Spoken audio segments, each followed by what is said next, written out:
Bahrain প্রবাসী সেই তারেকের কথা কি আপনাদের মনে আছে, যিনি বাহরাইনের মধ্যে ইসরায়েল এবং ইরান যুক্তরাষ্ট্রের মধ্যকার যে সংঘাত, সেই সংঘাতের মধ্যে তিনি প্রাণ হারিয়েছিলেন। সেই বাহরাইন প্রবাসী তারেকের মরদেহ বর্তমান বাংলাদেশে নিয়ে আসা হয়েছে এবং ইতিমধ্যে আমরা সেই চট্টগ্রামের যেই ঈদগাহ বউবাজার এলাকায় তার জানাজা অনুষ্ঠিত হচ্ছে, সেখানে আমরা উপস্থিত হয়েছি। তার কফিনটি দেখতে পাচ্ছেন। তিনি দীর্ঘ প্রায় ২৭টি বছর বাহরাইনে তিনি সেখানে প্রবাস জীবন কাটিয়েছেন এবং সবশেষ যখন তিনি বাংলাদেশে এসেছেন।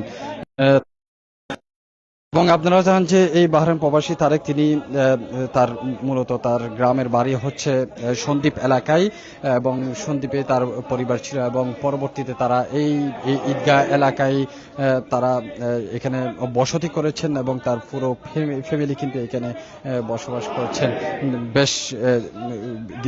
বেশ কিছু বছর যাবত তারা এখানে অবস্থান করছিলেন এবং আমরা এর আগেও দেখেছিলাম এখানে পররাষ্ট্রমন্ত্রীর সাথে কথা হয়েছিল। তার যে কন্যা রয়েছেন তার সাথে সরাসরি ফোনে আলাপ হয়েছিল এবং দ্রুত সময়ের মধ্যে কিভাবে তার লাশটি দেশে আনা যায় সেটির ব্যাপারে তিনি কথা দিয়েছিলেন এবং সেটি আমরা দেখেছি। তার যেই কথার প্রেক্ষিতে কিন্তু খুব অল্প সময়ের মধ্যে, অর্থাৎ এরকম একটি সংঘাতময় সময়, বিশ্ব পরিস্থিতি খুব একটি ভালো নয়, সেই জায়গায় আসলে এত সময়ের মধ্যে যখন তার মরদেহটি বাংলাদেশে আনা হয়েছে সেটি নিয়ে কিন্তু সন্তোষ প্রকাশ করেছেন তার পরিবারের সদস্যরা। তাদের সাথে আমরা কথা বলেছিলাম এবং যেই এই অত্র এলাকার যিনি এমপি রয়েছেন সাইদ আল নোমান, তিনিও বলেছিলেন যে তিনি কথা বলেছেন সরকারের সাথে এবং পররাষ্ট্র মন্ত্রকের সাথে তারা আলাপ আলোচনা করে কত দ্রুত সময়ের মধ্যে তার মরদেহটি দেশে আনা যায় সেটির ব্যাপারে কিন্তু তারা আলাপ আলোচনা করেছিলেন এবং তার প্রেক্ষিতে আমরা দেখতে পেরেছি যে ইতিমধ্যেই কিন্তু গতকাল ঢাকা শাহজালাল আন্তর্জাতিক বিমানবন্দর কিন্তু গতকাল রাতেই তার মরদেহ নিয়ে আসা হয় এবং পরবর্তীতে আজকে কাল রাতেই কিন্তু তার মরদেহটি চট্টগ্রামে তার যেই বাড়িটি রয়েছে বসত বাড়ি, যেখানে তার ফ্যামিলি অবস্থান করতেন, সেখানে কিন্তু গতকাল রাতেই নিয়ে আসা হয়েছিল এবং আজ 11:30টায় তার জানাজা অনুষ্ঠিত হওয়ার কথা রয়েছে এবং ইতিমধ্যেই 11:30 বেজে গিয়েছে এবং অল্প কিছুক্ষণের মধ্যেই এই এলাকার যিনি এমপি রয়েছেন সাইদ আল নোমান, তিনিও উপস্থিত হবেন। তার পরপরই জানাজা অনুষ্ঠিত হবে।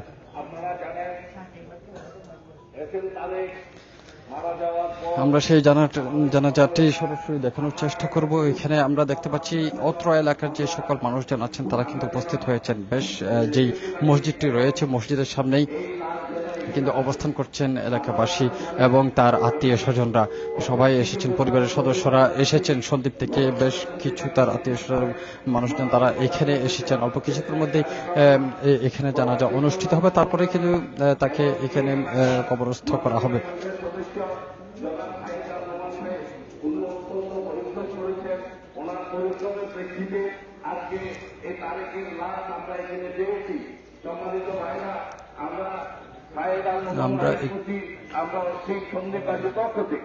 এখানে যে সকল নেতাকর্মীরা উপস্থিত হয়েছেন তারা কথা বলছেন, আমরা সরাসরি সেখানে চলে যাওয়ার চেষ্টা করব।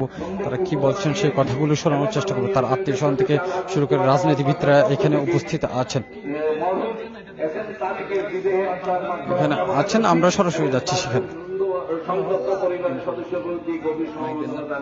সবাইকে ধন্যবাদ। আসসালামু আলাইকুম।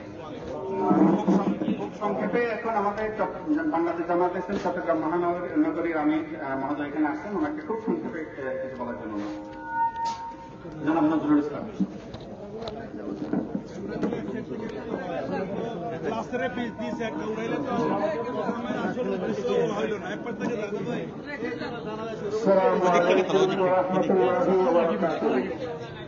আমরা মহান রবের কাছে দোয়া করছি, এসএস তারেক নিরপরাধ মানুষ, পুরা মিসাইলের অংশ গিয়ে তিনি স্পটে ইন্তেকাল করেছেন।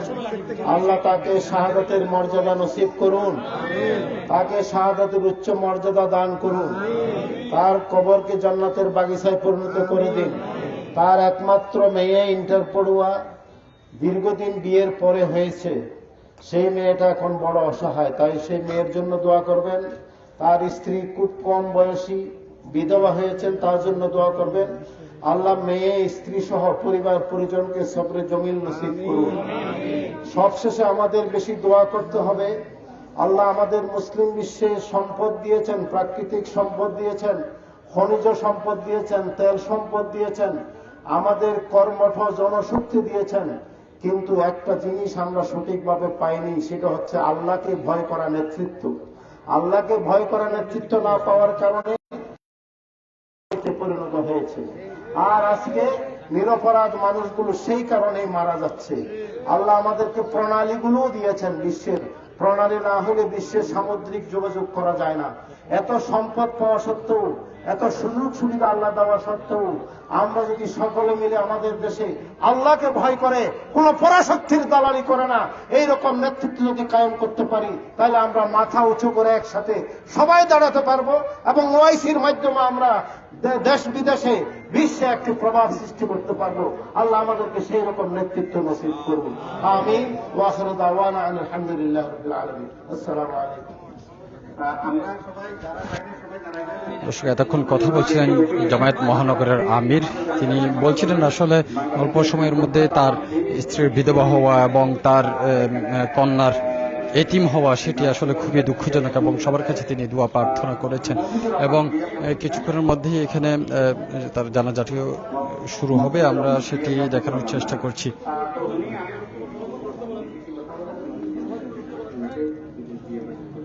ধন্যবাদ।